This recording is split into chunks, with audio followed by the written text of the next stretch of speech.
तो आप पलट के चैप्टर 11 और 13 जो मिसिंग था उसकी तरफ चले गए। पता नहीं, मैं शायद अकेला ही जज्बाती हूँ इस वक्त क्लास में।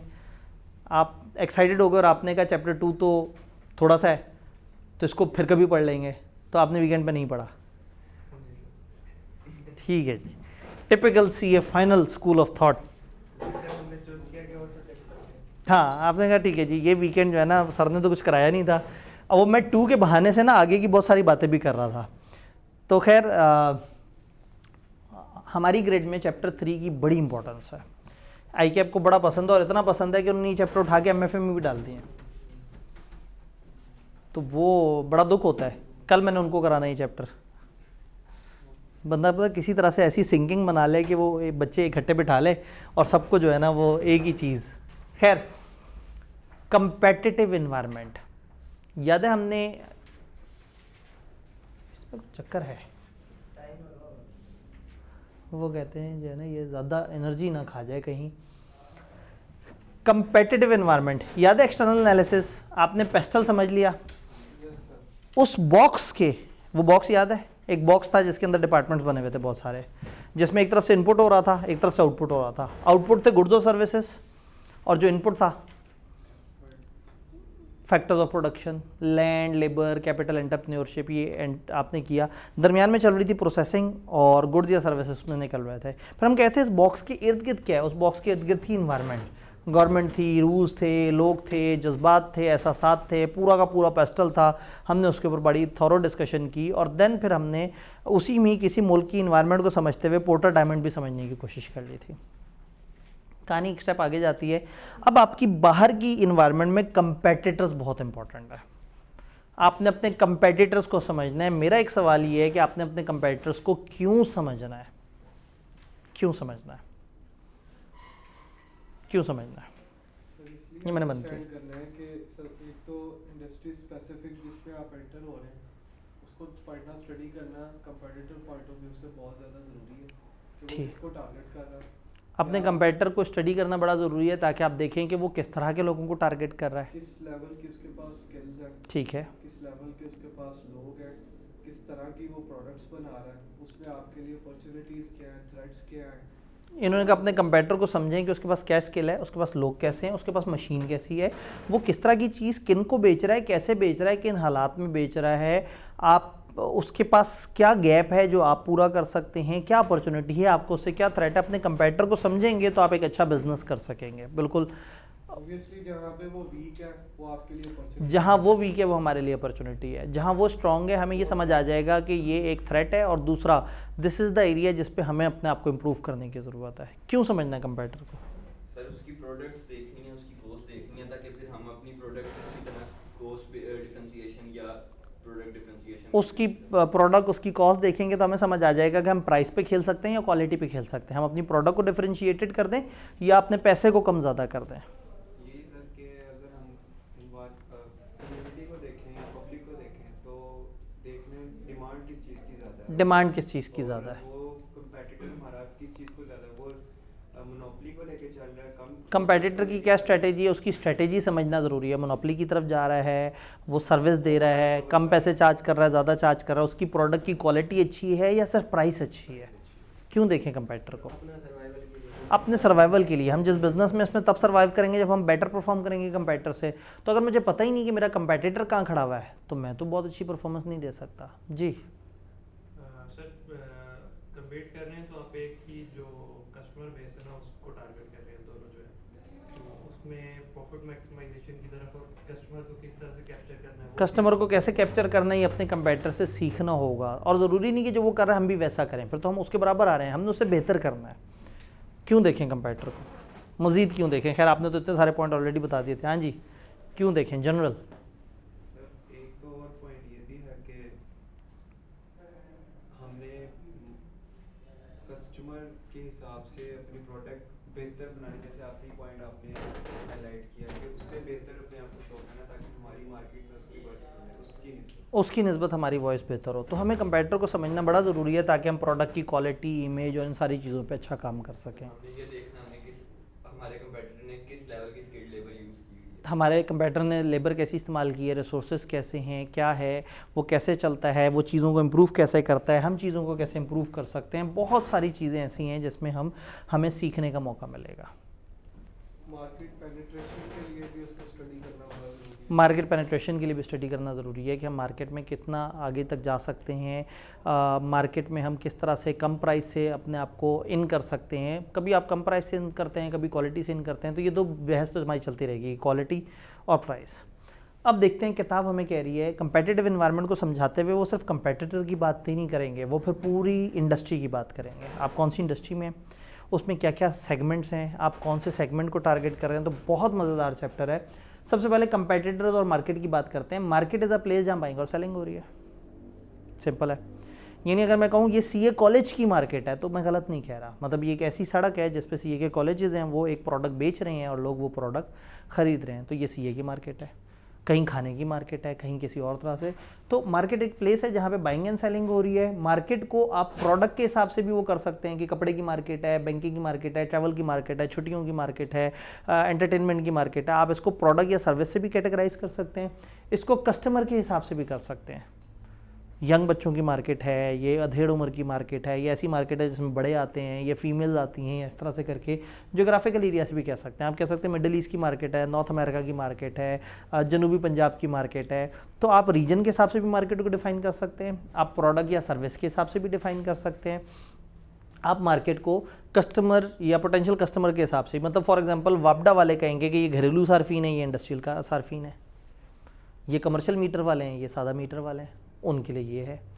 तो हो सकता है मतलब ऑडिट वाले कहते हो कि ये सर्विस के हिसाब से डिफाइन कर लेते हो, वो कहेंगे जी ऑडिट का क्लाइंट है, ये टैक्स का क्लाइंट है, ये फलाना का क्लाइंट है। फिर मार्केट को डिफाइन कर लेते हो कि ये कंपनी है, ये पार्टनरशिप है, मतलब पार्टनरशिप्स के बिजनेस, कंपनियों के बिजनेस। तो आप कई तरह से उसको डिफाइन कर सकते हैं। जब हम इंडस्ट्रीज और सेक्टर्स की बात करते हैं तो इंडस्ट्री किसे कहते हैं और सेक्टर किसे कहते हैं? इंडस्ट्री एक पूरी पिक्चर, ब्रॉडर टर्म है इंडस्ट्री की जी। ऑटोमोबाइल इंडस्ट्री पूरी, वो सारी जो one by one service industry भी और स्पेयर पार्ट्स की भी, और जो आफ्टर सेल के साथ भी चीज़ें लिंक होंगी और प्रोडक्शन के साथ, वो सारी एक लाइन में देखेंगे। कमाल बात कर दी इन्होंने कहा, शुरू से लेके एंड तक उसकी सप्लाई चेन पूरी के एक स्पेयर पार्ट से लेके एंड तक गाड़ी की मैन्युफैक्चरिंग और उसकी सेलिंग और उसके शोरूम, यानी कि वो पूरा एक इंडस्ट्री हो गई जिसके अंदर ऑटोमोबाइल है तो उसके पुर्जे, उसकी मैन्युफैक्चरिंग, उसकी सेलिंग, उसकी इनसाइडर सेलिंग, उसको अपनी कंपनी को प्रोवाइड करना है, किसी और को प्रोवाइड करना है, इवन उसकी एक्सपोर्ट तक, वो पूरी की पूरी एक इंडस्ट्री बन जाएगी। टेक्सटाइल के अंदर से एक कॉटन में से रुई अलग करने से लेके लोगों तक बने बनाए ब्रांडेड कपड़े पहुंचने तक, इतने सारे सेक्टर्स हैं जो एक बड़ी इंडस्ट्री में चल रहे हैं, टेक्सटाइल इंडस्ट्री। तो इंडस्ट्री एक बड़ा डोमेन है। इंडस्ट्री का मतलब है कि इसमें बहुत सारे सप्लायर जो मिलते जुलते गुड्स एंड सर्विसेज दे रहे हैं। एग्जांपल दे दी aerospace, automobile industry, construction industry. एक इंडस्ट्री में अलग अलग सेगमेंट होते हैं जो एक इंडस्ट्री का एक रेलेवेंट वो है सेक्टर है। कि हमने कह दिया कि ये इंश्योरेंस की इंडस्ट्री, तो उसमें हम कहेंगे लाइफ इंश्योरेंस, ये नॉन लाइफ इंश्योरेंस, ये फायर इंश्योरेंस, ये उस तरह का इंश्योरेंस, हमने वो सेक्टर बना दिए।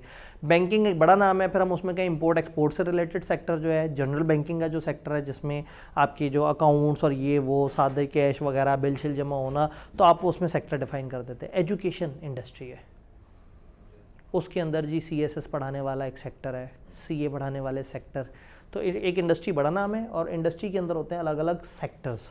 तो अब आप एक बिजनेस हैं तो आपको पहले समझना आप कौन सी इंडस्ट्री में, फिर समझना आप कौन से सेक्टर में। क्या आप अपने सेक्टर को किसी दूसरे सेक्टर से कनेक्ट कर सकते हैं, ये भी इंपॉर्टेंट है। और मेरी इंडस्ट्री किस इंडस्ट्री से कनेक्ट होती है, उस इंडस्ट्री की क्या साइंस, आप उसको भी समझ सकते हैं। एक स्टेप आगे चलते हैं। इंडस्ट्रीज़ की कुछ टाइप्स बताई हैं पोर्टर ने। फ्रेगमेंटेड इंडस्ट्री, छोटी छोटी सी टुकड़ों में टूटी हुई इंडस्ट्री। इंडस्ट्री होती है लेकिन उसको इंडस्ट्री कहते हुए शर्म आती है। मतलब नाइयों की दुकान, नाई वो जो एक तो वो देगों वाला नाई होता है और एक बाल काटने वाला नाई होता है। अब आप देखें तो बहरहाल there is an industry, there are some hairdressers, लेकिन वो इतने छोटे छोटे टुकड़ों में वो हुई हुई है। मतलब गोश्त बेचने वालों की मार्केट, किरियाने की दुकानों वाली मार्केट, मतलब ऐसी कि जो मतलब तकरीबन हर जगह छोटे छोटे से लेवल पे इतनी ज़्यादा बिखरी हुई है कि इतने टुकड़ों में है कि आप उसको एज ए इंडस्ट्री उसको उस तरह से रिकग्नाइज कर नहीं पा रहे होते। आपको करना चाहिए, आपको उस इंडस्ट्री के नॉर्म समझने चाहिए, लेकिन बहरहाल वो इतने टुकड़ों में टूट गई है कि वो एक जैसा बिहेव शायद नहीं करेगी। तो बिजनेसेस स्मॉल हैं, हर कोई एक small portion of total market को वो कर रहा है। ड्राई क्लीनर, हेयर ड्रेसर, शू रिपेयर्स, ये उन्होंने फ्रेगमेंटेड इंडस्ट्री में कहा। इंडस्ट्री को एक खास तरीके से देखते हैं, हम कहते हैं इमर्जिंग इंडस्ट्री। इमर्जिंग इंडस्ट्री नई आ रही है इंडस्ट्री, ऐसी इंडस्ट्री जो डेवलप हुई है। फॉर एग्जांपल टेलीकम्युनिकेशन में पाकिस्तान में हम कहें कि 5G का बहुत ज़्यादा रुझान आगे बढ़ जाना है, या 4G जो है वो हमारे यहाँ एक टाइम पे इमर्जिंग इंडस्ट्री के तौर पे वो हुआ। तो इमर्जिंग इंडस्ट्री एक नई इंडस्ट्री जो आपके मुल्क में नई है और आहिस्ता आहिस्ता अपना मकाम पकड़ती जा रही है। जैसे स्मार्टफोन की इंडस्ट्री एक टाइम पे हमारे लिए एक नई इंडस्ट्री थी। तो emerging industry that only have just started to develop और मच बिगर हो सकते हैं, जिसमें स्पेस ट्रैवल, टेलीकम्युनिकेशन और ये सारी मुख्तलिफ तरह की एग्जांपल्स हैं जो इंडस्ट्री के अंदर आ जाते हैं। डन। देन मैच्योर इंडस्ट्रीज़, ऐसी इंडस्ट्रीज़ जो एक ख़ास जगह पे पहुंच गई हैं। हम कहते हैं यार ये इंडस्ट्री बस ठीक है, इसमें जितने प्लेयर्स ने आना था, जो होना था, अब एक ख़ास जगह पे पहुंच गई है, अब ये इसी तरह से बिहेव कर रहा है, उसमें कोई बहुत ज़्यादा तेज़ी से चेंजेस हमें एक्सपेक्टेड नज़र नहीं आ रही। सॉफ्ट ड्रिंक्स वाली मार्केट, गाड़ियों की मार्केट, फर्नीचर की मार्केट, ऐसी हैं जो बस एक जगह पे ख़ास जगह पहुंच गई हैं। हल्के फुल्के डिज़ाइन चेंज होंगे, सारा कुछ है, लेकिन मतलब उसमें कोई बहुत ज़्यादा तेज़ी से बदलाव नहीं नज़र आ रहा। इनोवेशन उस तरह से नहीं है। अब स्पेस ट्रैवल में तो पूरी कायनात है, जहाँ मर्जी घूमते फिरें, लेकिन इसके अंदर अब आपको बहुत ज़्यादा चेंजेस नज़र आएंगी। तो कुछ मैच्योर इंडस्ट्रीज़ में आप ज़रा ईजी हो जाते हैं। कभी कभी डिक्लाइनिंग इंडस्ट्री होती है, लैंडलाइन वगैरह, फैक्स, इस तरह की प्रोडक्ट जो आहिस्ता आहिस्ता ख़त्म होती जा रही हैं। ऑनलाइन क्लास में जब मैं ये पढ़ा रहा होता था ना, तो मैं एग्जांपल देता था जैसे फिजिकल कॉलेज ठीक है, कि देखें वो डिक्लाइनिंग मार्केट आहिस्ता आहिस्ता ख़त्म हो रही है। तो जी हाँ, अब तो मतलब वो अब दोबारा से मर्जिंग, मतलब कोविड ख़त्म हुआ तो दोबारा से चीज़ें बेहतर हुई हैं, लेकिन अभी भी आपको फिजिकल कॉलेज इसलिए चाहिए कि यहाँ पे आप लोगों को ऑनलाइन एडमिशन कर सकें। ऑनलाइन की रीच बढ़ गई है फिज़िकल में आने से, लेकिन अभी भी फिज़िकल में आने वाली तादाद उतनी ही कम है और ऑनलाइन वाली उतनी ही ज़्यादा है अभी भी। चलें, ये तो एक पुराना वो चल रहा था ना, हमने PRC की रिवीजन क्लास दी। PRC की रिवीजन क्लास थी भाई, 2 हफ्ते की रिवीजन है और आपको जल्दी जल्दी से रिवाइज़ कराएंगे। बच्चों की बड़ी नीड होती है, उनका एक आध पेपर रहता है महीने में तैयारी करके। तो हमने कहा चलो ठीक है, हम PRC के अंदर इतना ही नहीं है, पहली दफ़ा दे रहे हैं, आ जाएंगे कोई 4-5 बच्चे आ जाएंगे। पता लगा कि एक फ़िज़िकल बच्चा आया और 27 ऑनलाइन आ गए। लेकिन वो 27 हम अगर ऑनलाइन देते ना PRC, तो शायद उनमें से 4 आते कि पता नहीं, ये तो पता नहीं क्या हुआ है। अब ये कॉलेज फिज़िकली खड़ा हुआ अपनी जगह, तो यहाँ आके कहेंगे हाँ जी आपका मुझे ऑनलाइन क्लास चाहिए। तो समझना ज़रूरी होता है। हम यही वो था कि ये वो प्रॉब्लम्स थे जो हम कहते हैं कि भाई ऑनलाइन में जितना मर्जी काम कर लो, एक ख़ास जगह पे वो हवा में है। फ़िज़िकल की एक फ़िज़िकल सेंस है जिसको लेना बड़ा महंगा है, जिसकी कैपिटल एक्सपेंडिचर भी बहुत ज़्यादा है, जिसकी डे टू डे मेंटेनेंस खर्चे भी अच्छे खासे हैं। लेकिन बहरहाल मतलब आपको फिर समझना होता है कि चल क्या रहा है। तो डिक्लाइनिंग इंडस्ट्री नीचे की तरफ जा रही होती है। मतलब चलें CA फाइनल की फ़िज़िकल स्टूडेंट्स की मार्केट, डिक्लाइनिंग मार्केट, ये शायद दिन की सबसे बड़ी स्ट्रेंथ हो जो मुझे नज़र आ रही है। मतलब फाइनल में शायद इससे ऊपर, जब ऑडिट में जाऊंगा तो एक बच्चा और 1-2 बच्चे शॉर्ट हो जाएंगे। लॉ में जाऊंगा तो वो बिल्कुल रात का टाइम होगा, उस वक्त जो है ना बस वो कुछ दुखी आत्माएं जो है वो उस टाइम पे, उस क्लास में हम चाय भी पीते हैं। उस क्लास के बच्चों को ऑफिशियली, वो बेचारे वो रात 1-2 घंटे तक लॉ बर्दाश्त करते हैं, वो भी रात के टाइम पे। तो उधर उनके लिए हमने ऑफिशियली चाय का एक सिस्टम रखा हुआ है कि हम जाते हैं एक जगह पे, सामान रखा हुआ होता है, क्लास में हम कुछ पढ़ने के बाद ब्रेक करते हैं, उनको सांस लेना होता है, फिर हम चलते हुए जाते हैं एक जगह, चाय का सामान रखा होता है, सारे अपनी अपनी चाय बनाते हैं, पीते हैं और दोबारा आके मैं फिर उन्हें पकाता हूँ। तो मतलब डिक्लाइनिंग इंडस्ट्री, ग्लोबल इंडस्ट्रीज़, कुछ ऐसी इंडस्ट्रीज़ हैं जो पूरी दुनिया की नीड है। मोबाइल वगैरह हो गया, चिप्स हो गई, टेक्नोलॉजी हो गई, IT हो गई, ये ग्लोबल इंडस्ट्रीज़ हैं। तो इंडस्ट्रियों को इन्होंने कुछ इस तरह से वो कहा है कि भाई आप इंडस्ट्री को समझें, और जैसे ही ने समझ वो हुआ कि इंडस्ट्रियों को समझें, तो बजाय इसके कि खुद समझाते उन्होंने कहा, जैसे मिशेल पोर्टर ने कहा, ज़रा देख लें उसको, कंपटीशन की पेपर में बात हो रही हो और वो कहें कि जी ये एक मॉडल है, एक बंदे ने पेश किया है और कहीं हल्का सा जिक्र हो रहा हो और आपको बताना हो कि किसने पेश किया है, आपने पोर्टर लिख देना है, आंखें बंद करके लिख देना है। 99% चांस है कि पोर्टर ने कहा होगा। कंपटीशन में पोर्टर ने बड़ा काम किया और हमारी किताब के जितने भी कंपाइलर हैं उनको पोर्टर अन्यवा पसंद है। तो कंपटीशन के अंदर हर चीज़ उठा के आती पोर्टर की है। ये बात समझ आई? कन्वर्जेंस, ओए होए, इतना प्यारा कॉन्सेप्ट है ना। एक इंडस्ट्री दूसरी इंडस्ट्री में मर्ज हो जाती है। इंडस्ट्री थी फिजिकल क्लासें पढ़ने वाली, इंडस्ट्री थी आईटी की सर्विसेज लेने वाली। फिजिकल क्लास लेने पढ़ने वाले लोग आते थे, फिजिकली बैठते थे, टीचर को सुनते थे, वाइट बोर्ड पे पढ़ाता था, ठीक है। एक ये मार्केट थी, एक इंडस्ट्री थी। और एक इंडस्ट्री थी लोग इंटरनेट पे कुछ ऑनलाइन बाइंग करते थे और ऑनलाइन कुछ सर्विसेज लेते थे, ऑनलाइन कुछ वेबिनार्स वगैरह लेते थे। दोनों को ही कन्वर्ज। अब बच्चा फिजिकली कॉलेज आके कहता है मुझे ऑनलाइन क्लास दे दे। कन्वर्जेंस हो गई, फिजिकल क्लासेस और ऑनलाइन सर्विसेज आपस में कन्वर्ज हो गई। टीवी किस लिए इस्तेमाल होता है? शुरफा टीवी को किस लिए इस्तेमाल करते हैं? घर में ड्रामे देखने के लिए, फिल्में देखने के लिए, खबरें देखने के लिए। तो ये इस वक्त कन्वर्जेंस नहीं है तो और क्या है? ये कमरे में टीवी क्यों लगा हुआ है? ये इंडस्ट्री कन्वर्ज हो गई। ये इंडस्ट्री हमारी इंडस्ट्री में घुस गई।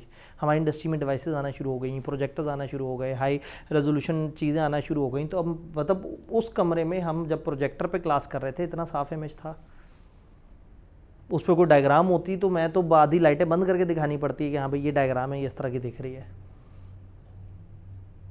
अब ये हमारी क्लास के लिए नहीं बना था, लेकिन हमारी इंडस्ट्री ने इसको अडॉप्ट कर लिया, स्मार्ट बोर्ड्स को अडॉप्ट कर लिया। और आहिस्ता आहिस्ता भी आपको एलईडीज़ अक्सर कॉलेजेस में, अक्सर क्लासेस में नज़र आना शुरू हो जाएंगे, चूँकि बेहतरीन शार्प इमेज देगी, प्रोजेक्टर डिपेंडेंट नहीं है।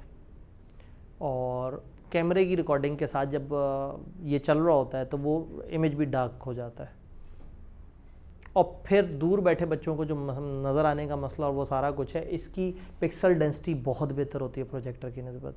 ये आपको ट्रू कलर्स दिखाएगा। ये छोटे फ़ॉन्ट के साथ भी, अभी छोटा फ़ॉन्ट था क्लास के स्टार्ट में, मैं सबसे पीछे बैठ के देखा और बड़ा क्लियर नज़र आ रहा था, जबकि मैं सोच रहा था मैं फ़ॉन्ट साइज़ बढ़ाऊं, लेकिन उस फ़ॉन्ट में भी उसकी, चूँकि ये ऐसे ही है जैसे 14 इंच के लैपटॉप पे भी अब हमें अच्छा नज़र आता है। मैं हमेशा कहता था 15.6 कम से कम हो और 17 इंच हो तो क्या ही बात है। और वो 14 इंच और इवन मेरा सरफेस 12.3 इंच है और मुझे उस पर तकरीबन एक एक्चुअल 15 साढ़े 15 इंच वाले के आसपास की फील आती है, क्योंकि उसकी पिक्सल डेंसिटी बड़ी ज़बरदस्त है। उसकी DPI जो पर इंच डॉट्स हैं वो इतने ज़्यादा हैं कि वो इमेज इतना रिफाइन होके आता है। तो टेक्निकली ये जो ये क्लास में हो रहा है ये कन्वर्जन्स है। हम क्लासें पढ़ाते पढ़ाते यहाँ अचानक से ट्रेनिंग्स देना शुरू कर दें, कन्वर्जन्स है। ट्रेनिंग एक अलग दुनिया थी, एजुकेशनल इंस्टीट्यूशन अलग दुनिया थे, कन्वर्ज हो गए। मोबाइल में अगर कैमरा आ जाए कन्वर्जन है। एक इंडस्ट्री थी मोबाइल की, मोबाइल यूज़र की, और एक इंडस्ट्री थी जिसमें कैमरा तस्वीरें ली जाती थी, कन्वर्ज हो गए। ऐसी कोई सी 10 एग्जांपल्स अगर सामने बैठे लोग दे सकें, कोई एक इंडस्ट्री जो दूसरी इंडस्ट्री में आपके सामने कन्वर्ज हुई हो। कन्वर्जन समझ आ रहा है ना, कि एक इंडस्ट्री में दूसरी इंडस्ट्री घुस जाती है या एक दूसरे को अडॉप्ट कर लेते हैं, एक दूसरे को गले लगा लेते हैं। जी, सेम भी हो सकते हैं, डिफरेंट भी हो सकते हैं।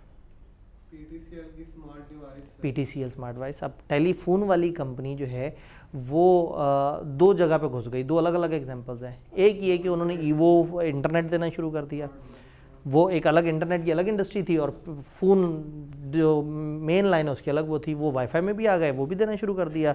दूसरा एंटरटेनमेंट में घुस गए, स्मार्ट टीवी देने शुरू कर दिए, स्मार्ट डिवाइसेस देनी शुरू कर दी। आप किसी भी टीवी के साथ लगाएं HDMI, वो जनाब स्मार्ट टीवी बन जाता है। 150 चैनल देते हैं और बेहतरीन रिजल्ट। अगर इंटरनेट सही चल रहा हो तो इतनी दूसरी केबल अच्छी नहीं आती जितनी वो वाली केबल अच्छी आती है। LEDs भी स्मार्ट वाली आ गई सर। LED स्मार्ट वाली आ गई। CCTV कैमरास, इसके साथ क्या हुआ, ये किसके साथ मर्ज हुए? कैमरा इंडस्ट्री टेक्नोलॉजी के साथ हुआ। कैमरा और सिक्योरिटी आपस में, मतलब सिक्योरिटी के लिए जो प्रोटोकॉल्स होते थे वो कैमरा उसमें घुस गया। और सर ऑटोमोबाइल्स में ये जो ऑटो पायलट आ रहा है और आगे ऑटोमोबाइल में ऑटो पायलट आ गया, टेक्नोलॉजी आ गई। आप गाड़ी में बैठो, साथ वाली सीट पे और उधर ड्राइवर वाली सीट खाली है और गाड़ी चले जा रही है। आप मोबाइल से गाड़ी को ऑपरेट करो, टेक्नोलॉजी आ गई। क्रूज कंट्रोल भी है। क्रूज कंट्रोल, क्या क्या कन्वर्जेंस नज़र आ रही है इर्द गिर्द, कौन किसके साथ मर्ज होके और क्या हो गया है। टेक्नोलॉजी तो हमेशा, मतलब इसकी बेस्ट, कभी भी पेपर में तंग पड़ जाए तो टेक्नोलॉजी को हर फील्ड में डाल दें। बैंकिंग के साथ टेक्नोलॉजी डाल दें, कहते हैं जी ऐप्स आ गई। ठीक है, रिटेल के साथ टेक्नोलॉजी डाल दें, कहें लो जी वो दराज आ गया, वो ऑनलाइन स्टोर्स आ गए, तो टेक्नोलॉजी तो जिसके साथ जुड़ेगी उसको वो कर देगी कन्वर्जेंस। उसके अलावा कोई ऐसी आपको नज़र आया हो कि ये दो अलग अलग मार्केट्स होती हैं जो आपस में इकट्ठी हो गई? हाइपर स्टार वगैरह इतनी सारी चीज़ों को एक जगह इकट्ठा कर लेते हैं, एक फिजिकल लोकेशन पे सब कुछ प्रोवाइड कर देते हैं। किताब से पूछते हैं, किताब कहती है कि जी कन्वर्जेंस होती है दो तरह की, एक होती है डिमांड लेड कन्वर्जन और एक होती है सप्लाई लेड कन्वर्जन। कन्वर्जन है क्या? समटाइम टू और मोर इंडस्ट्रीज और segment converge and become part of same industry.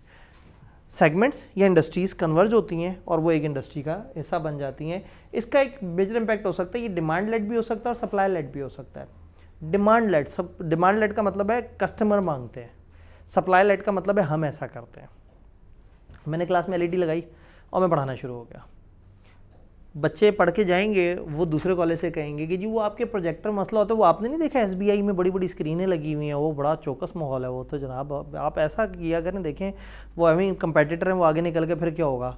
अब वो कॉलेज अगर शिफ्ट करेगा, अपनी कन्वर्जन करेगा, तो वो करेगा डिमांड लेड, उसको लोगों ने कहा कन्वर्ज हो, लेकिन अभी हमें किसी ने नहीं कहा और हमने वैरायटी कराई, ये सप्लाई लेड है। तो सम टाइम मोबाइल बनाने वाला ये समझता है कि मैं इसमें कैमरा डाल दूँ, और कभी कभी कस्टमर कहता है कि इसमें कैमरा दे दो। तो सप्लाई लेड की examples entertainment, voice, data communication की इंडस्ट्रीज़ खुद ही से, इससे पहले कि लोग सोचें उन्होंने खुद ही से चीज़ें ऐड करनी शुरू कर दें। और डिमांड लेड में कंज्यूमर जो है वो ऑनलाइन फ्री ऑफ कॉस्ट अब अखबार पढ़ें। कंज्यूमर ने कहा अखबारों को, भाई फलाना अखबार भी ऑनलाइन मिल जाता, फलाना भी मिल जाता, आपका क्यों नहीं मिलता। उन्होंने सोचा भाई हम अखबार छापते हैं, सारा कुछ हम पूरे पाकिस्तान में सप्लाई करते हैं, उसमें एड्स होती हैं, हम उससे कमाते हैं। फिर उन्होंने सोचा कि अगर यूज़र ऑन इंटरनेट पे पढ़ रहा है तो इंटरनेट पे ऐड दे देंगे, और इंटरनेट पे ऐड देने से हमारी वो प्रिंटिंग की कॉस्ट, सप्लाई की कॉस्ट, तो आहिस्ता आहिस्ता अखबार की इंडस्ट्री तकरीबन ख़त्म हो गई। लेकिन इंडस्ट्री ने ख़त्म होने से पहले कन्वर्जन कर ली, ऑनलाइन पे चले गए, तो अब पढ़े भी जा रहे हैं, कोड भी हो रहे हैं, एडवर्टाइजमेंट भी हो रही है, सारा कुछ हो रहा है। तो सप्लाई लेड और डिमांड लेड कोई और कन्वर्जन, यूज़र ने कहा हमें ये चाहिए,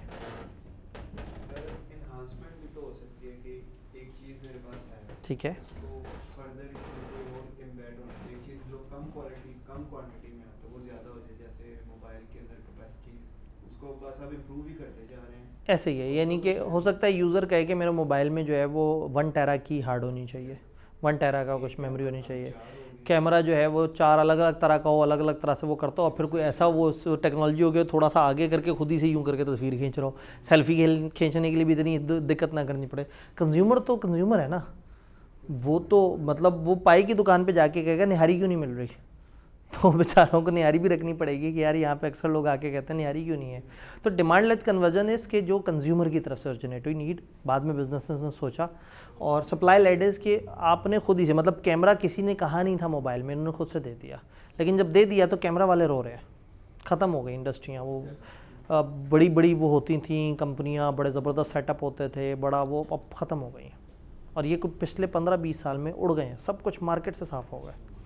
वो सारा बस प्रोफेशनल लेवल पे रह गया, वो प्रोफेशनल लेवल, उन्होंने एक अलग मार्केट पकड़ ली, उन्होंने कहा यार उधर खेलते हैं, उधर कम लोगों को ज़्यादा बेवकूफ़ बनाए, इधर ज़्यादा लोगों को कम बेवकूफ़ बना रहे थे। तो कभी कभी फोकस स्ट्रेटेजी भी होती है, वो भी हम बीच में पढ़ेंगे। ये दोनों बातें समझ आ रही हैं?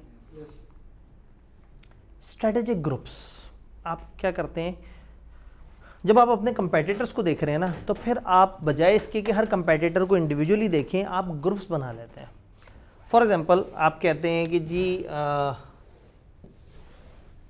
Price, quality, low price, high price, low quality, high quality. आप देखते हैं कि जी फॉर एग्जांपल मोबाइल की मार्केट में आप आए, आपने कहा जी यहाँ पे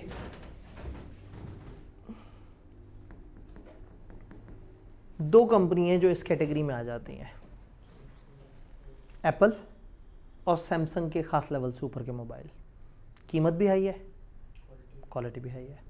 फिर आप कहते हैं कुछ चाइना की कंपनी है, आप यहाँ पे 3-4 चाइना की कंपनियों को रख देते हैं, आप कहते हैं ये फ़लाना टेल है, ये फ़लाना इस तरह से, ये फ़लाना ये क्यों मोबाइल है, लो क्वालिटी लो प्राइस। फिर आप ये देखते हैं कि कुछ ऐसी भी वो हैं जो हाई प्राइस में हल्की क्वालिटी दे रही हैं या दरमियानी प्राइस में हल्की क्वालिटी दे रही हैं। तो फिर क्या होता है, आप अपने फॉर एग्जांपल 25 कंपेटिटर्स को इस तरह से ग्रुप्स बना देते हैं।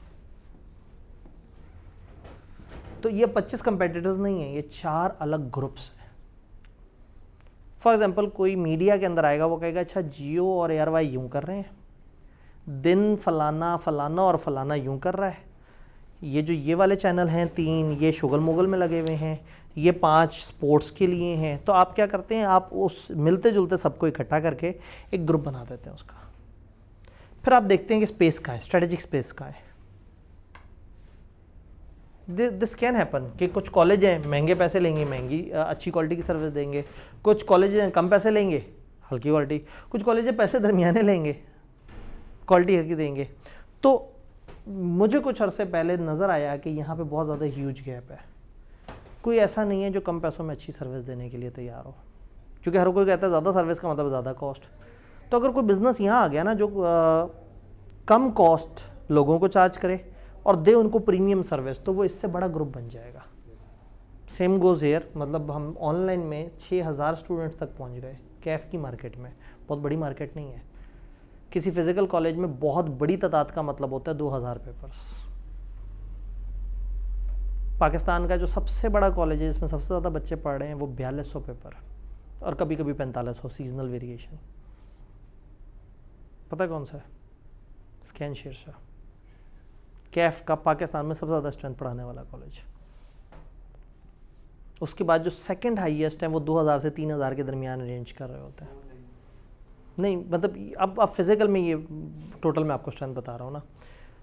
तो इसी तरह से फिज़िकल कॉलेज जो है जो बड़ा माना जाता था वो 2000 से 3000 पेपरों वाला बड़ा अच्छा बड़ा हैवी, यानी कि आप पूरे कराची में आपको 3000 पेपरों वाला कॉलेज नहीं मिलेगा, पूरे इस्लामाबाद में 2000 वाला भी नहीं मिलेगा। तो लाहौर में आपको 2 से 3000 के दरमियान 1-2 कॉलेज मिल जाते थे। यहाँ कोई काम नहीं कर रहा था, कम पैसे अच्छी सर्विस। हम ये वाली आवाज़ लगाई है और आवाम धड़ाधड़ आई है।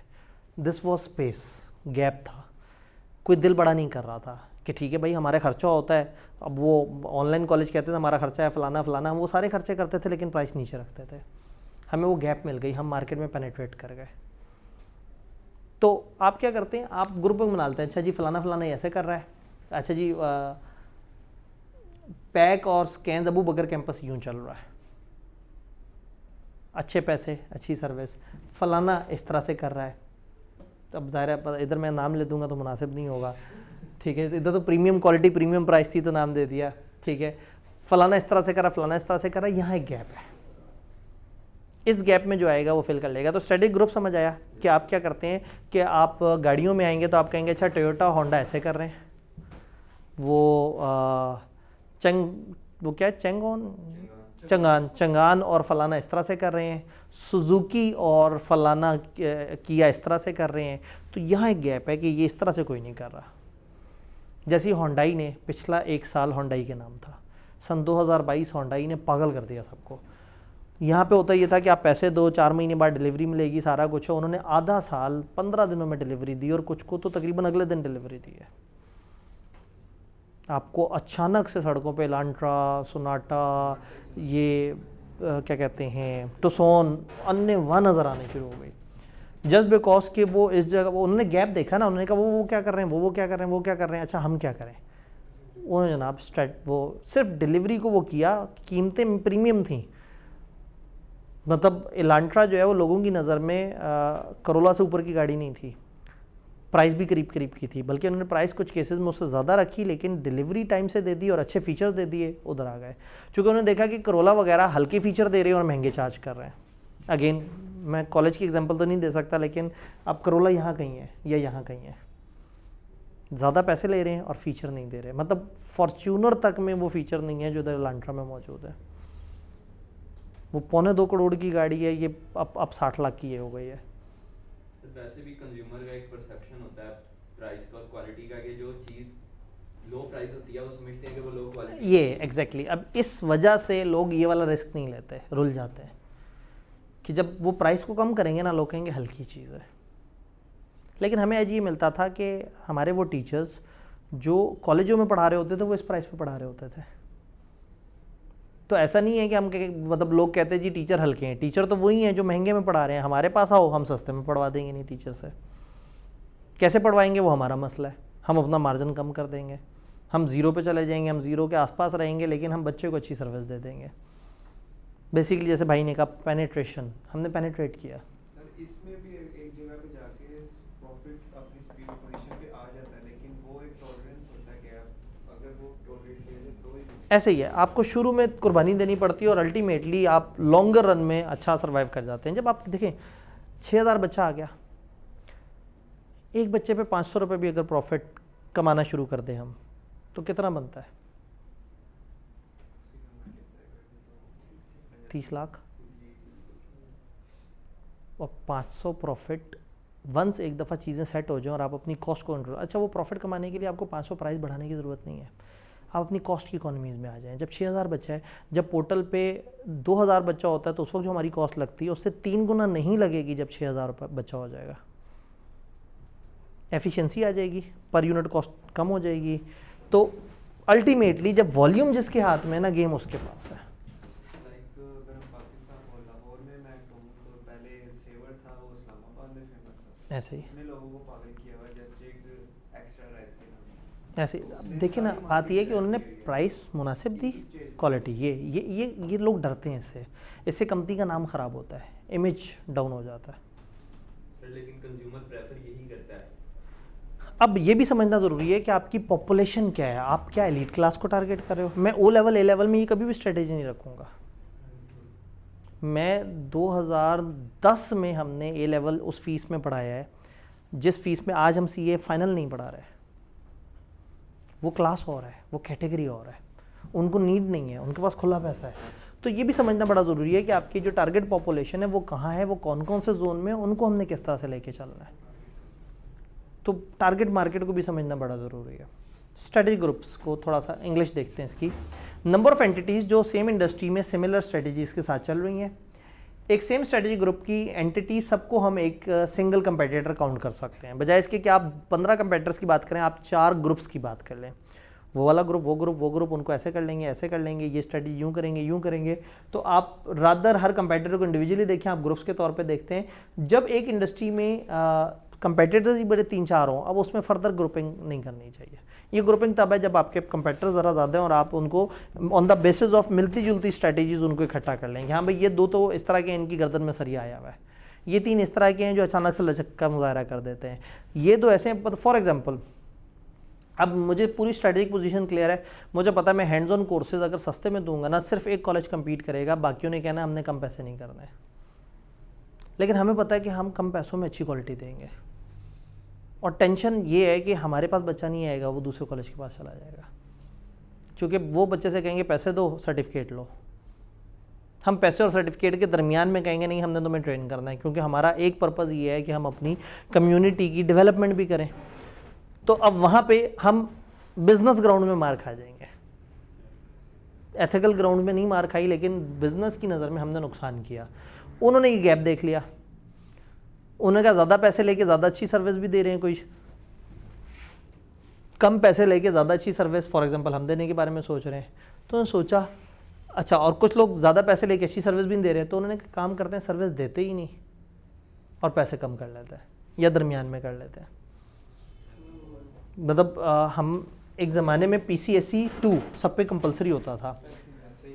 हम हाँ, उस वक्त शायद मैंने एग्जांपल दी हो। मेरे ज़हन में खुद ही क्लिक हुआ, मैंने पिछले दिनों यही सुना है, फर्म्स में ट्रेनिंग हुई नहीं, हम बैग में ट्रेनिंग ले के थक गए, 2 हमने CSGC की, PCSE की, ऐसे ही उसके बाद हमें उन्होंने सर्टिफाइड किया, और बच्चे किसी इदारों से बगैर ऐसे ही के परचेज कर रहे हैं। अब वो यही है कि बस पैसे लिए और सर्टिफिकेट दे दिया। यही हाल हुआ। तो अब वो स्ट्रेटजिक ग्रुप अब कहीं ना कहीं वो कॉलेज बिजनेस तो कर रहा है, उसने देखा गैप कहाँ है। अच्छा, कुछ को समझ नहीं आया, कुछ उस तरफ जाना नहीं चाह रहे। सही कह रहे हैं अब हमें समझ आती है, लेकिन वो बात जो है ना, मतलब इससे पहले आपके एग्जांपल से पहले मैं सिर्फ एक कोट करूं, हम एक दफ़ा 600 बच्चे पढ़ा रहे थे फाइनल के, 30 बच्चों का एक बैच होता है PCSE का, और उन सब पे वाजिब था PCSE। तो हमारे 20 बैच तो अपने बच्चों से बन जाने चाहिए थे, बाकी मार्केट से 5-6 बैच बन जाते, हमारा सिर्फ एक बैच बना। चूँकि वो बच्चे आके कहते थे कि जी वो PCSE के पैसे किसको जमा कराने और सर्टिफिकेट कब मिलेगा? हमने कहा भाई 1 मिनट, पैसे और सर्टिफिकेट के दरमियान में देयर इज़ अ प्रोसेस, ठीक है। हमारे पास कोक का CFO ट्रेनिंग देने आता था। मैं इस लेवल पे सोच रहा था कि मैंने कम्युनिटी को इतना डेवलप करना है, और पता लगा 3-3 हज़ार में लोग PCSE के सर्टिफिकेट बांट रहे थे, और बेचारा कोक का CFO भी, मैंने उसे कहा जी बस आप आएँ, हम इस लेवल पे वो करेंगे। वो बेचारा मुल्क छोड़ गया। सिर्फ इधर ही नहीं, उसके अपने साथ कोक में भी उसके साथ बहुत अच्छी नहीं हुई। वो बेचारा ट्रेनिंग ऑर्गेनाइजेशंस के ऊपर काम कर रहा था, और वो मतलब उसने सब कुछ छोड़ छाड़ के वो चला गया। इधर ट्रेनिंग्स में उसको वो बच्चे नहीं मिले, और बच्चे भी ऐसा बाजार बैठे हुए होते थे, अच्छा सर कल ना आए तो कल वाली एक्टिविटीज़ काउंट हो जाएंगी सर। तो ये फिर प्रॉब्लम है। अब वो बात है कि वो वाले कंज्यूमर जिनको वो चाहिए, उनको भी नहीं पता कि उनको चाहिए। बच्चे को नहीं पता कि उसके लिए कितनी ज़रूरी स्किल है प्रेजेंटेशन। बच्चे को नहीं पता MS ऑफिस कितना ज़रूरी है, हमें पता है। हम उसे देना चाहते हैं, बच्चा कहता नहीं, वो फलाना कॉलेज मेरे से पैसे लेके मुझे सर्टिफिकेट दे रहा है, आप क्या ऐसा करेंगे? हम कहते नहीं भाई, यहाँ पे हम इधर हम अपने बिज़नेस को भूल जाएंगे, हम ऐसा है तो हमें ये बिज़नेस नहीं करना। इस जगह से जनरली ना मैं बहुत सारी जगह पे ना इस पॉइंट में मार खाता हूँ। फिर मैं सोचता हूँ कि वो केस स्टडी कि क्या एक शरीफ आदमी एंड तक शरीफ रह के चला सकता है? तो बचत पता कहाँ है? मैं खुद टीचर हूँ, वरना एथिकली बिजनेस नहीं हो सकता। मैं समझ गया हूँ, मैंने बड़े तजर्बे कर लिए हैं, बड़ी टकरें मार ली हैं। हर दिन सुबह से लेकर रात तक 3-4 बेईमानियाँ आके टकराती हैं। जिनको किराया देना है वो टैक्स तक काटने नहीं देते किराए में। आधे टीचर कहते हैं कैश में सैलरियाँ दो। कहाँ कहाँ क्या क्या करें, मतलब किधर से बचाएं? मतलब मैं तारीखी टैक्स दिया है, मैं मतलब, और मेरे सारे दोस्त लानत कर रहे हैं मेरे ऊपर कि तुमने क्या किया है। मैं 35 लाख रुपए टैक्स दिया पिछले साल, इंतहाई ईमानदारी से, जेन्युइन, और मुझे कम से कम 6 नोटिस आए हुए हैं। और इतना मुझे तंग कर रहे हैं वो लोग कि मैं सोच रहा हूँ कि मैंने क्या किया है, और मुझे नहीं ऐसा करना चाहिए था। तो अल्टीमेटली सब इनकरेज करते हैं मिलके। तो सिस्टम में ईमानदारी से बिज़नेस करना काफ़ी मुश्किल हो गया है। तो मैंने यही सोचा था कि मैं केस स्टडी बनता हूँ कि क्या मैं एंड तक ईमानदारी से करता हूँ, मुझे बहुत ज़्यादा लालच नहीं है, क्या मैं सर्वाइव कर सकूँगा? जवाब है मैं नहीं कर पाता। अगर मैं टीचर ना होता, मैं अगर कोर सर्विस प्रोवाइडर ना होता, मेरे पास ये स्ट्रेंथ है कि मैं एक टीचर हूँ। अगर मैं एंटरप्रेन्योर होता, मैं मर गया होता। चूँकि मैं टीचर हूँ तो मुझे वो टीचर के उसमें जो अगर पैसे मिल जाते हैं या टीचिंग की सर्विस से अगर कुछ मिल जाता है वो मेरी बचत है। एथिकल बिजनेस करने बैठे हैं तो आप ब्रेक इवन करके दिखा दें, बहुत मुश्किल है। PMBS की क्लास में सर खान कहते होते थे कंपेटिटर्स के बारे में कि kill them before they kill you. हाँ सही बात है। तो मतलब कमर्शियल सेंस ऐसे ही काम करती है, कमर्शियली मतलब थिंग्स आर लाइक दिस। और असल में हमने इस सिलेबस में 3 चैप्टर एथिक्स पे भी पढ़ना है। तो अभी से ही आप लोगों की वो एथिकल वो हुई हुई होगी मेंटोरिंग, तो उस वक्त जब जाएंगे तो उस वक्त जो है ना मुश्किल एथिक्स को फॉलो करना, लेकिन एक बात है नामुमकिन नहीं है। मैंने कोशिश की और जब तक हो पा रहा है मैं कर रहा हूँ। कुछ जगह पे फंस रहा हूँ मैं। अभी जो इससे पीछे मैंने कहीं किराए दिए हैं उसके ऊपर मुझे 3 सालों के नोटिस आए हुए हैं, और अब उनका जो किराया उन्होंने देना था उसका मैं जुर्माने समेत मैं पेमेंट करूँगा, क्योंकि उन्होंने मुझे टैक्स नहीं काटने दिया। मैंने पेमेंट पूरी की है, लेकिन ना उन्होंने आगे कहीं शो किया है और ना मुझे उन्होंने कहा जी टैक्स नहीं है, आपने हमें नेट में लाना ही नहीं है। इतने बड़े बड़े बिजनेस, अरबों की प्रॉपर्टी, करोड़ों की प्रॉपर्टी बैठे हुए ये टैक्स चोरी कर रहे हैं, और आम इंडिविजुअल बेचारा जो है ना वो सोचता है कि नहीं भाई टैक्स दिया जाए, सैलरी से टैक्स कटना शुरू हो जाता है। तो खैर अगेन बस वही बात है कि बचत ये है कि आप अगर खुद सर्विस प्रोवाइडर हैं तो बचत है, आप गुजारा कर लेंगे, वरना ईमानदारी जो है ना वो बेचारी, बिजनेस और ईमानदारी ना दोनों बहुत मुश्किल हो गए इकट्ठे। हुकूमत को चलाई सैलरी क्लास की जो कर लिया था हाँ, जो टैक्स कलेक्ट हो गया वो हो गया। जबरदस्ती दे रहे थे। हम बाकी ना सेल्स टैक्स जमा होते हैं, ना इंपोर्ट एक्सपोर्ट वगैरह की चीज़ें सीधी होती हैं। आप जो सी भी कमोडिटी परचेज करें उसके ऊपर पीछे 16% लिख के लगाया होता है, लेकिन कोई दुकानदार आगे नहीं देता। ऐसे मैंने एक टाइम पे यहाँ तक सोचा कि पब्लिकेशन के लिए हमें बड़ा महंगा पड़ रहा है, हम कागज़ का कंटेनर इंपोर्ट कर लें, और ऐसी जगह इतने सस्ते सस्ते रेट भी हमें मिले। We were very happy. पता ये लगा कि जितने में हम इंपोर्ट करके पाकिस्तान ला के अपने पास रख रहे हैं उससे 100 रुपये कम में मुझे रिम मार्केट में मिल गया। मैंने कहा ये कैसे पॉसिबल है, इन्होंने कौन सा सप्लायर ढूंढ लिया होगा। मेरे पास जो सप्लायर था वो 75 सेंट 500 रिम के कागज़ का, ये उस वक्त की बात है जब 100 रुपये का डॉलर था, ₹75 में 500 रिम, 500 पेजेस का रिम डबल ए वाला मिल जाता था, जो मार्केट में 550 का था उस वक्त की बात है। अब तो खैर रिम भी हाथ में नहीं है और डॉलर भी हाथ में नहीं है। तो वो ₹75 का वहाँ पे जो मिलता था, तो मुझे ये था कि अब इससे सस्ता क्या मिला होगा, तो पता लगा उससे सस्ता नहीं, उससे महंगे ही मिले हुए उन्हें, लेकिन वो खेल रहे हैं इम्पोर्ट एक्सपोर्ट में।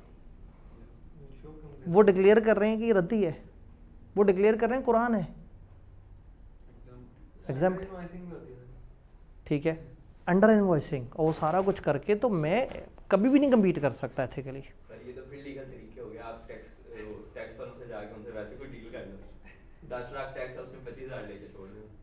हाँ, करते हैं ऐसा। फिर यही होना है, फिर मुल्क का जो हाल है, फिर हमारे साथ ऐसे ही होना चाहिए था, लेकिन सबके साथ ऐसा क्यों हो रहा है, मतलब जो है ना।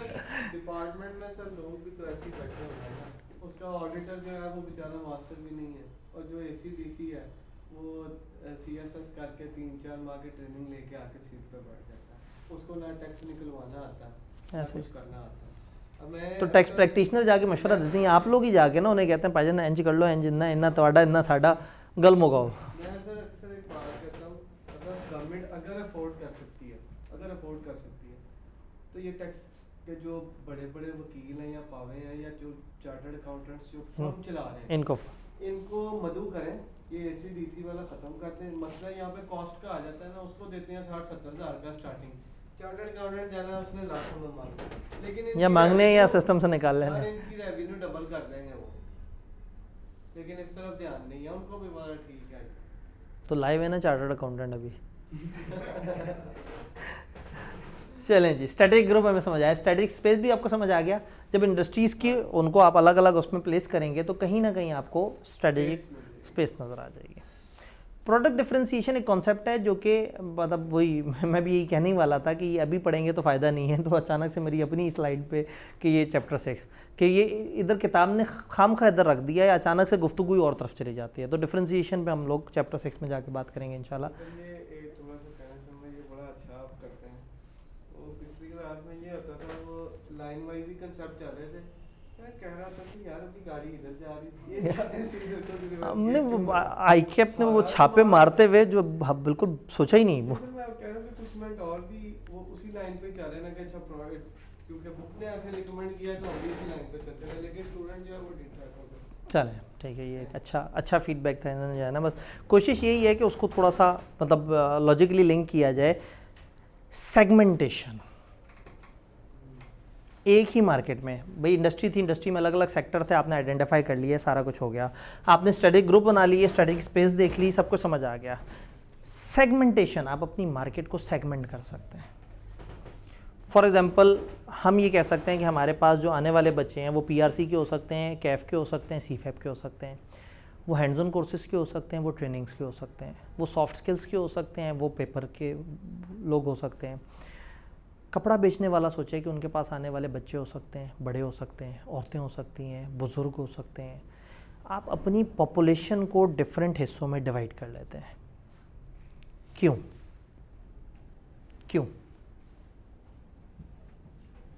J डॉट ये क्यों सोचेगा कि मर्दों, औरतों और बच्चों को अलग अलग, मतलब इन 3 सेगमेंट्स पे मुझे काम करना चाहिए? उनकी नीड्स अलग हैं जी। क्यों सेगमेंटेशन की जाए? प्रॉफिट बढ़ाने के लिए। आपको पता है कि बच्चों में किस तरह का मार्जिन है, बड़ों में किस तरह का मार्जिन है। मर्द और औरत एक जैसी बार्गेनिंग नहीं करेंगे, बच्चा और बड़ा एक जैसी बार्गेनिंग नहीं करेगा। बच्चे की चीज़ दिखने में प्यारी होनी चाहिए, क्वालिटी हल्की दी जा सकती है। बड़े की चीज़ क्वालिटी में अच्छी हो, दिखने में चाहे गुजारा हो, मतलब मर्द को सिर्फ दिखने में गुजारा चाहिए, औरत को दिखने में भी बड़ी अच्छी चीज़ होनी चाहिए। मतलब एक सूट के ऊपर जो है वो आपने 100 रुपये के फूल बूटे लगा दिए तो वो 3000 रुपये आप बढ़ा देंगे, वो ख़रीद लेगी। तो सेगमेंट्स को समझना बड़ा ज़रूरी है कि आपके सेगमेंट्स क्या हैं। हर सेगमेंट की अपना एक बिहेवियर है। सेगमेंट्स नहीं बनाएंगे ना और आप सबको एक जैसा समझेंगे तो फिर बात नहीं बनेगी। परचेजिंग पावर हर सेगमेंट की डिफरेंट है। बच्चों की मार्केट में सर प्राइस गैप इतना नहीं होता, लेकिन उसमें कॉस्ट आप देखेंगे कपड़ा कितना लगता है उतने में बढ़ेगा, सूट भी मिल जाता है। ऐसे ही इसका मतलब कॉस्ट ऑफ मटेरियल तो बहुत कम है, लेकिन प्राइस में कोई गेम। इसका मतलब है वहाँ खर्चा है मार्केटिंग, वहाँ खर्चा है प्रेजेंटेशन, वहाँ खर्चा है डिज़ाइन, और वहाँ मार्जिन ज़्यादा है जस्ट बिकॉज कि उन्होंने समझ लिया कि सर बड़ों के कपड़े बेचेंगे तो फ़ायदा नहीं है। और हो सकता है कई दफ़ा बड़ों के कपड़े रीज़नेबल रखे इसलिए हो कि बड़े इस दुकान पे आए। और कमाएं फिर वो उसमें से। मतलब कुछ रेस्टोरेंट होते हैं बड़ा मुनासिब खर्चा होता है, पता लगता है कि उनकी कमाई है रायते सलाद से। हर कोई आके रायता सलाद लेता है, 50-50 रुपए के वो छिपे हुए होते हैं, खाना बड़ा मुनासिब कीमत का होता है। लोग कहते हैं यार इधर आए, यहाँ बेहतरीन वो होता है, वो रायता सलाद बोतलें ये वो हर जगह 10 रुपये ऊपर करके एंड में पता लगता है कि जी वो रायता सलाद से उन्होंने बचत निकाली हुई है। जैसे हमारा वो टेस्ट सेशन होता था, छोटी सी प्राइस सारा कुछ, और बच्चे को थोड़ा सा चार्ज करते थे टेस्ट सेशन का, लेकिन वो टेस्ट देता नहीं बच्चा। वो दे तो हमारा खर्चा लगे, हमारे इंस्ट्रक्टर उसके पीछे पड़े होते हैं, टेस्ट दो टेस्ट दो टेस्ट दो। बच्चा भी इतना ढीठ है, पैसे दे के टेस्ट नहीं देता, पैसे दे के वो भाग जाता, दुड़की लगा देता। हम कहते हैं भाई वो टेस्ट तुमने देना था। नहीं नहीं नहीं टेस्ट नहीं लेना, ये पैसे है ना, बस पैसे रखो। तो हमारा रायता सलाद है टेस्ट सेशन। तो वो उसमें मतलब हमने by the end of session जब देखा तो द ओनली प्रॉफिट जिसने हमें अच्छा प्रॉफिट दिया वो टेस्ट सेशन था, जिसमें सबसे कम मार्जिन था। यानी कि अगर हमारा कोई बच्चा इंटरनली टेस्ट ले तो वो 1000 रुपये का उसे चार्ज होता है, बाहर का बच्चा ले उसे 2000 चार्ज होता है।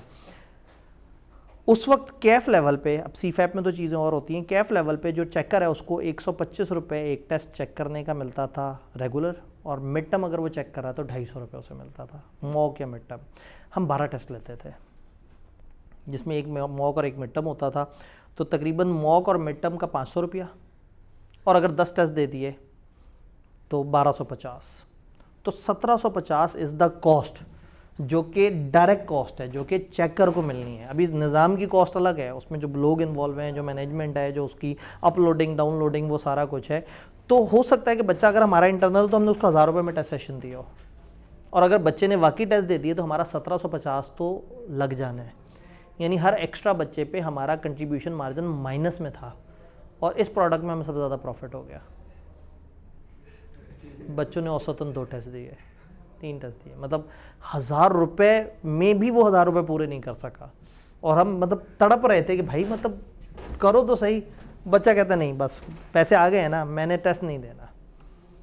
तो हम मतलब मैं फिर अपने उसमें कह रहा था कि ये मतलब ये हमारा रायता सलाद है कि मतलब 18,000 16,000 20,000 की फ़ीस वाली चीज़ें उसमें हमारा खर्चा लग रहा है, और हमें बचत कहाँ से हो रही है? 1000 रुपये की प्रोडक्ट से। ठीक है, अभी ये किताबें हैं, किताबों में हमारा बहुत छोटा सा मार्जिन है 30-40 रुपये, जिससे हम उसका ख़र्चा भी बड़ी मुश्किल से पूरा कर पाते हैं, जो पास पेपर वाली किताब है। और वो पिछली दफ़ा तकरीबन 12,000 सेल हुई हैं।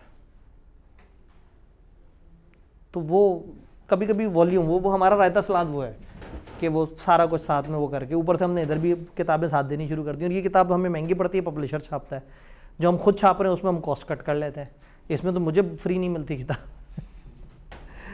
चलें खैर, सेगमेंटेशन समझ आया?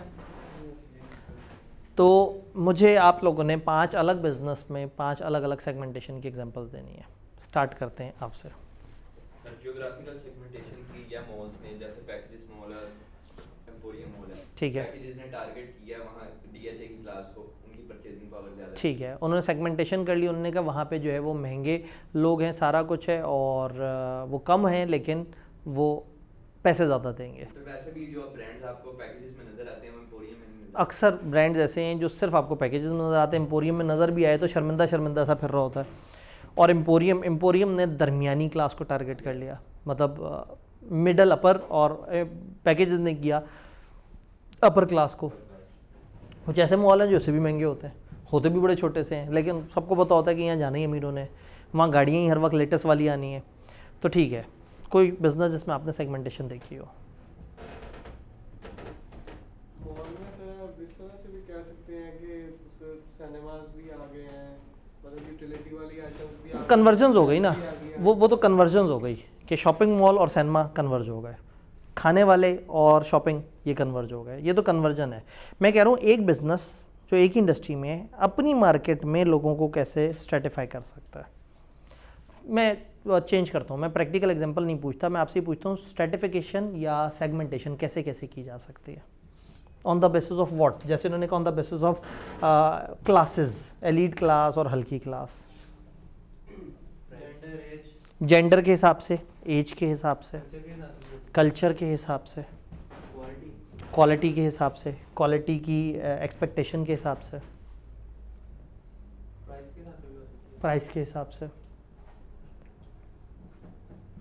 रिलीजियस भी हो सकती है। जी, रिलीजियस भी हो रिलीजन के हिसाब से भी हो सकती है। चाहे ना सारे जायनमाज टोपी तस्बीह वही ऐसे ही है, जाय नमाज टोपी तस्बीह, चाइना को पता लग गया कि बस ठीक है ये बेचने वाली आइटम है।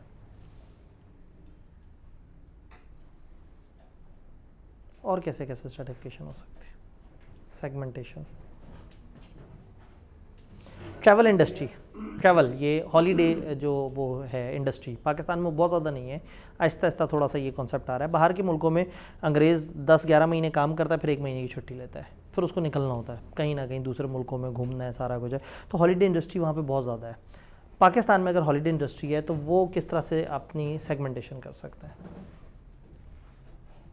अब ये होता है BMS का एग्जामिनर, SPM, खैर नया नाम SPM है, SPM का एग्जामिनर कि वो अचानक से कहीं बैठा हुआ था तो सवात की सैर करके आया होगा और वो एकदम से सवाल डाल देगा कि बताएं जो है वो हम ये इंडस्ट्री है हॉलीडे इंडस्ट्री पाकिस्तान के अंदर, इसमें क्या सेगमेंटेशन हो सकती है। सर ज्योग्राफिक बेस पे कर सकता है कि गिलगित बल्तिस्तान तक की तरफ जाने वाले लोगों का, उस दर जाने वालों का, KPK की तरफ जाने वाली तरफ का, कश्मीर की तरफ जाने वाले, समंदर की तरफ जाने वाले, बलूचिस्तान के लैंडमार्क्स को देखने वाले, किलों वगैरह को देखने वाले, लाहौर में हेरिटेज को देखने वाले, ये हड़प्पा और ये वाले, इस तरह से डिवाइड हो सकता है। और कन्वेंस के हिसाब से भी जी कन्वेंस के हिसाब से कन्वेंस के हिसाब से कि कौन सी हमारी वो है जिनको हमने बस में ट्रैवल कराना है, कौन से हैं जिनको हमने हवाई जहाज़ पे ट्रैवल कराना है, कौन से ऐसे हैं जो मुल्क से बाहर जाना चाहते हैं, कौन से जो मुल्क में रहना चाहते हैं, फिर उनकी पर्सनल प्रेफरेंस के हिसाब से, उनकी प्रेफरेंस के हिसाब से। कुछ एडवेंचर पसंद है वो जाते हैं हाइकिंग वगैरह, कुछ एडवेंचर पसंद है, आप उनको फिर कश्मीर में ले जाके उनको लंबी सी पहले जो है ना वो केल और अड़ंग केल के दरमियान उनसे कहो कि भाई अब एंटरटेनमेंट, वहाँ पे पूछे जी यहाँ क्या एंटरटेनमेंट है, वो कहते हैं ये ना बस 1-1.5 किलोमीटर का ट्रैक है जो यूँ है, मतलब यूँ नहीं है ऊपर की तरफ जाता है। ऊपर जब आप जाएंगे ना तो वहाँ बड़ा सुहाना सा वो है। अब मैं मिसेस बच्चों के साथ मैं कहा यार मैं अब ये इस वक्त बच्चों के साथ फैमिली के साथ ये तो मैं नहीं कर सकूँगा, तो मतलब मैं उस कैटेगरी में नहीं आया। मैं उस कैटेगरी में आएगा जिसको जीप में बिठा के हिचकोले खाते हुए जो है उसको महंगे से पैसे ले लेंगे और हमें किसी थकी हुई सी जगह पे वो कर देंगे कि भाई आपकी बस का इतना है, वो ऊपर वाला आपकी गेम नहीं है। ठीक है, तो वो यस कंफर्ट के हिसाब से, प्रेफरेंस के हिसाब से कि कोई एडवेंचर पसंद होगा तो वो और तरह की उसके लिए प्लान सेट करेंगे। जो सिर्फ कुछ लोग होते हैं सिर्फ घूमना होता है। अब वो मेरे दोस्त ने कहा तुम यार टर्की जाओ, टर्की से आगे यूं यूरोप में निकल जाना है, ऐसे करके एक टिकट में तो मल्टीपल वीज़ा लगवा के ना तुम 6-7 मुल्क देखाओगे। मैंने कहा मेरे पास दिन ही 10 है। तो कहते हैं हाँ बस बैठना ऐसे ऐसे करके। तो मैंने कहा मैं टिक्की लगाने हैं कि मैंने ये वाला मुल्क गुजरते हुए देखा था खिड़की के बाहर, बड़ा अच्छा लग रहा था। तो वो कुछ की प्रेफरेंस होती है कि उन्हें सिर्फ बस मूव करना है। जो मतलब 4 दिन होंगे उनके पास स्कर्दू जाने के लिए, 1.5 दिन जाने में और 1.5 दिन आने में लगाएंगे और 1 दिन वहाँ पे सोते हुए गुजार देंगे, लेकिन स्कर्दू से होके आ गए। और कुछ लोग तो यस ये है, फिर गाड़ी पे कौन ट्रैवल करना चाहता है, जहाज़ पे, और बजट के हिसाब से किसी का बजट कम होगा, किसी का ज़्यादा, स्टूडेंट्स का ट्रिप होगा तो और होगा, फैमिलियों का होगा तो और होगा। फिर पैकेजेस अलग अलग तरह के, फैमिली का अलग ट्रिप बना देंगे। अच्छा सिर्फ पाकिस्तान की बात ना करें, पाकिस्तान में जो भी ट्रैवल एंड टूरिज़्म इंडस्ट्री में है वो पाकिस्तान से बाहर जाने वालों को कैसे कैसे स्ट्रेटिफाई कर सकते हैं, क्या क्या कैटेगरीज हो सकती हैं जी। रिटर्न टिकट वाले बहुत सारे लोग होंगे, ड्यूरेशन के हिसाब से, कोई महीने के लिए जा रहा है, कोई 10 दिन के लिए जा रहा है, कोई 5 दिन के ट्रिप पे जा रहा है, कोई बिजनेस ट्रिप पे जा रहा है। पर्पस रिलीजियस ग्रुप को टारगेट कर लें, मक्का मदीना, आप उम्रा और कनेक्टेड ज़ियारात और हज वगैरह का एक अलग वो सेगमेंट काउंट करें। आप जो है वो इराक ईरान जाने वालों को एक अलग सेगमेंट काउंट करें। आप बैंकॉक, यशी और ये इन सब को एक अलग कैटेगरी काउंट करें। आप जो है वो बिज़नेस के लिए ट्रैवल करने वालों के लिए दुबई, मिडल ईस्ट, सारा इनको अलग से काउंट करें। तो मतलब आप अलग अलग जोन बना सकते हैं। कोई बजट वाली बात आ गई, आप कौन सी क्लास का पैकेज लेना चाहेंगे, कौन सी क्लास का पैकेज लेना चाहेंगे, डीलक्स, प्रीमियम, ऐसे ही है। तो फिर क्या होगा, कंज्यूमर भी अलग अलग, अब हनीमून वालों को एक अलग पैकेज मिलेगा, जो बिज़नेस वाले उनको अलग पैकेज मिलेगा, जो मजहबी इरादे से जा रहे हैं वो अलग पैकेज मिलेगा। वो फिर पैकेज बनाने वाले भी इतने सियाने होते हैं, वहाँ जाके उन्हें तकलीफ देंगे, हल्की जगह ठहराएंगे और जैसे ही वो कहेंगे जी ये क्या है, तो कहेंगे यार आप ज़ियारत के लिए आए हैं, क्या बात करते हैं, अल्लाह का घर देखने आए हैं। आप इस वक्त ये कहेंगे कि मेरा जो है वो कमरे में जो है वो टिशू पेपर नहीं रखा हुआ, क्या बात करती है आपने, आप इस वक्त खुशनुदी मालिक के लिए आए हैं या आप बैठ के ये टिशू खाने आए हैं।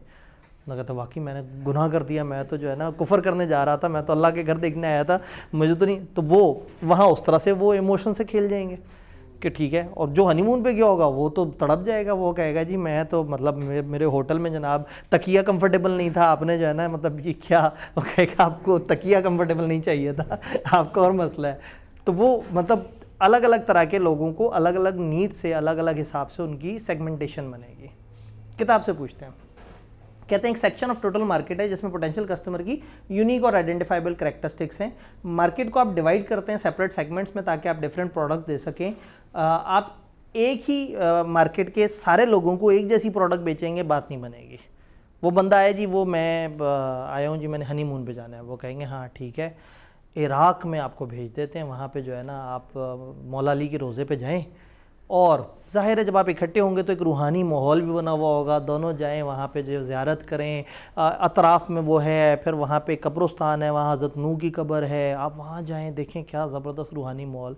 अब वो मतलब वो रूहानी माहौल उस वक्त उन्हें नहीं चाहिए, शायद आज से 1-1.5 साल बाद उन्हें चाहिए होगा, ज़रूर उनकी नीड होगी, लेकिन इस वक्त उनकी वो नीड नहीं है। इस वक्त वो पाकिस्तान से भाग रहे हैं, वो रिश्तेदारों की दावतें खा खा के गए हैं, वो कह रहे हैं यार छुट्टियां ख़त्म होने वाली हैं, बाहर जाऊं थोड़ा सा टाइम स्पेंड करके वापस आऊं। तो इस वक्त उनको एक बीच का रिजॉर्ट चाहिए, कोई ऐसी जगह चाहिए जहाँ पे बहुत ज़्यादा फिरना ना हो, बस बैठे रहें पूरा दिन देखते रहें, पहाड़ है सामने, पहाड़ पे चढ़ना नहीं है, बस दूर बैठ के पहाड़ को देखना है, बातें करनी है। तो वो मतलब उनका और तरह का माहौल है। तो आप सब लोगों को एक जैसी प्रोडक्ट नहीं बेच सकते, तो बेहतर ये है कि आप टारगेट करें अलग अलग सेगमेंट को। जोग्राफिकल बेस पे हो सकती है, क्वालिटी बेस पे, फंक्शन बेस पे, type of customer, social status, age, lifestyle, बहुत सारे तरीके हैं जिससे आप सेगमेंटेशन कर सकते हैं। सेगमेंटेशन के बेनिफिट किताब ने नहीं दिए थे, लेकिन मेरे से बर्दाश्त नहीं हुआ, मैंने उसमें वो कर दिया, इसको कुछ कैटेगरीज में डिवाइड कर दिया। कस्टमर की नीड्स को आप बेटर मैच कर सकते हैं, एनहांस प्रॉफिट्स बिजनेस के बन सकते हैं, ग्रोथ की अपॉर्चुनिटीज़ बन सकती है, आप ज़्यादा कस्टमर्स को रिटेन कर सकते हैं। ये ज़्यादा कस्टमर्स को रिटेन करने से क्या मुराद है? कस्टमर्स को रिटेन, सर अभी वो आपके पास एक और नीड के लिए है, मतलब तो उसने आज के लिए जाना, बाद में हो सकता है उसमें बिजनेस के लिए जाना हो, आज वो बिज़नेस और ऑडिट करवाने आया है, कल को उसको कोई रिस्ट्रक्चरिंग करवानी होगी कुछ और।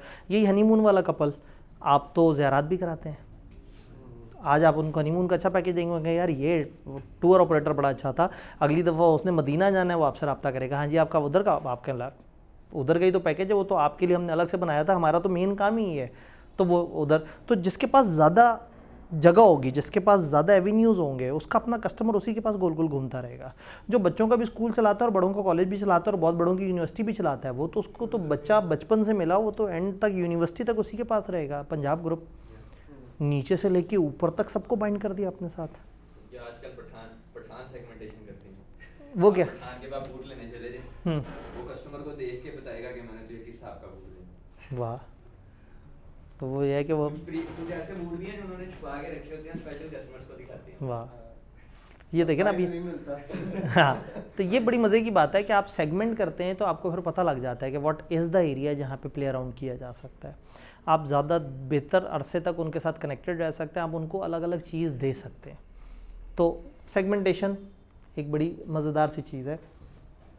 मार्केटिंग की कम्युनिकेशन आप वो कर सकते हैं, आपको पता है कि ठीक है मैं बच्चों को क्या मैसेज देना है, बड़ों को क्या मैसेज करना है, कौन सी चीज़ किस तरह के यूज़र्स के लिए आप उसको कर सकते हैं। आप मार्केट सेगमेंट का हिस्सा ले सकते हैं। आप अगेन आपको पता है कि यार ये बच्चों के कपड़े पहनने वाली मार्केट में हम यहाँ पे हैं, औरतों वाली मार्केट में हम थोड़ा सा नीचे हैं, जो बड़े हैं जो मर्द हैं उनकी मार्केट में हम तकरीबन कोई 3rd नंबर पे आते हैं। तो आप क्या कर, ये ऐसे ही है जैसे हम अपने स्टूडेंट्स को कह देते हैं PRC कैफ, अब हम PRC में हम नए हैं, PRC हमारा एरिया नहीं है, कैफ में हम पुराने हैं, CFAP में हम पुराने हैं। तो CFAP के लोगों की अलग नीड है, CFAP के लोगों को बस यहाँ पे आके कहना है कि जी ऑनलाइन क्लास कैसे मिलेगी। अब हम जब ऑनलाइन दे रहे थे तो कहते थे फिजिकल पढ़ना है, तो मैं हमेशा टीम से कहता था ये कहते हैं इन्होंने पढ़ना कोई नहीं है, उन्होंने कहा सर एक तजर्बा करके देख लेते हैं। तो ज़बरदस्ती तजर्बा करा दिया उन्होंने जी फिज़िकल क्लास कराएं, और फिज़िकल क्लास कराई है तो भी उस फिज़िकल क्लास में बच्चे गायब हैं और ऑनलाइन में धड़ाधड़ एडमिशन है। तो ये आपको ये भी पता लग जाता है, इससे फ़ायदा हो जाता है कि आप कौन से सेगमेंट को कौन सी प्रोडक्ट देंगे किस तरह से, तो आप ज़्यादा प्रॉफिटेबल उस पर आ सकते हैं। अगर आप ऑनलाइन ही देते रहते तो ये फिजिकल वाला भी तो एक पोर्शन है। बिल्कुल, ये एक सेगमेंट है, ये एक सेगमेंट है जिसको हम इग्नोर नहीं कर सकते। उस सेगमेंट में भी रहना है, तो फिर हर सेगमेंट की अपनी अपनी नीड्स हैं। फिर हमें समझ आएगा फिजिकल का खर्चा क्या है, फिजिकल में क्या वो है।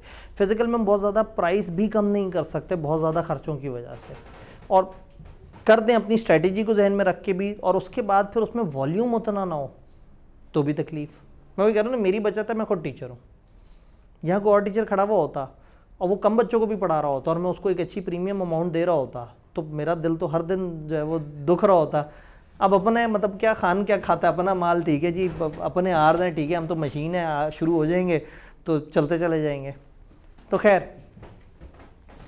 टारगेट मार्केटिंग जी, टारगेट मार्केटिंग क्या है? जब आपको पता लग गया, फॉर एग्जांपल मुझे पीआरसी के लिए किन लोगों को मार्केट करना चाहिए, ए लेवल या एफएससी। अब मैं फेसबुक पे जाऊंगा, मैं अपनी कंपेन बनाऊंगा, मैं कहूँगा मेरी कंपेन है लाहौर के बच्चों के लिए, वो जिनके इंटरेस्ट में अकाउंट्स या फलाना फलाना करके ऐसे आता है, जिनका एज ग्रुप ये है और जिनकी लोकेशन इस जोन के अंदर आती हो।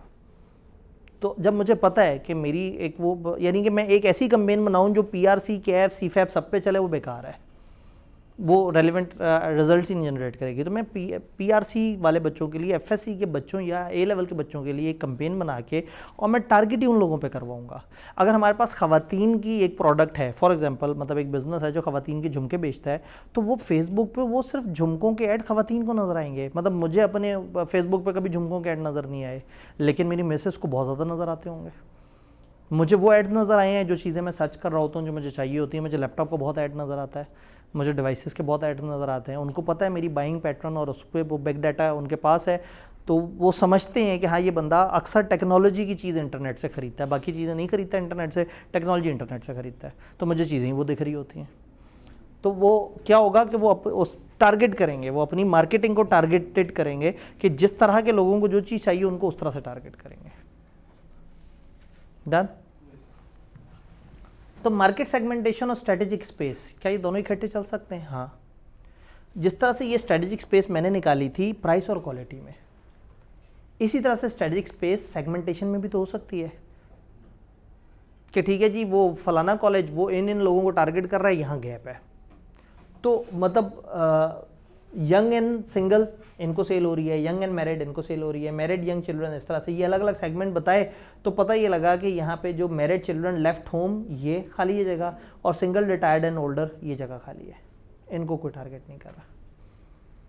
तो आप सेगमेंटेशन से भी देख सकते हैं कि कौन सा ऐसा सेगमेंट है मार्केट का, जैसे मैं हमेशा मानता हूँ कि एक जो बिज़नेस इस वक्त सही से समझ गया मेरी एज के लोगों के लिए एंटरटेनमेंट की ऑप्शन, वो छा जाएगा। चूँकि एक बहुत बड़ा गैप है हमारी एंटरटेनमेंट, मैंने पहले बताया था कि या खाना है या फिल्म है। दोस्त हम जब भी इकट्ठे होंगे तो हम या खाना खाएंगे किसी जगह जाके या फिल्म देख लेंगे, इसके अलावा हमारे पास कोई तीसरा ऑप्शन, प्रॉपर ऑप्शन नहीं है। इस एज के लोग जिनके पास पैसा है, जो पैसा खर्चना चाहते भी हैं, जिनको पैसा खर्चते हुए दुख भी नहीं होता ज़्यादा, तो कोई बिज़नेस जो इनको अट्रैक्ट करके इनके हिसाब की प्रोडक्ट दे दे, वो अचानक से एंटरटेनमेंट में कहाँ पहुँच जाएगा। हमें वर्चुअल रियलिटी टाइप के इस तरह के वो कर दें कि एक कमरे में वर्चुअली घूम रहे हैं, फिर रहे हैं, और जो है वो एक दूसरे को वो फायर कर रहे हैं, वो फायर उसे नहीं लग रहा, वो उसको वर्चुअली जाके लग रहा है, और हम एंटरटेन हो रहे हैं, और उसकी इसका हम 4000 रुपये 1 घंटे का दे देंगे, ठीक है, मज़ा आया। तो क्वेश्चन है, गैप है। तो अगर आप में से कोई बिज़नेस सोच रहा हो, तो मैंने आपको बताया कि एक बहुत बड़ी मार्केट है, बहुत ज़्यादा लोग हैं, और ये अल्टीमेटली फिर इनको रेस्टोरेंट वाले कैटर करते हैं कि रेस्टोरेंट वाले जो बिला वजह के चाय खाने, और यही किन लोगों से चलते हैं, हम जैसे लोगों से चलते हैं जो पूरे दिन के बाद भी घर नहीं जाना चाहते।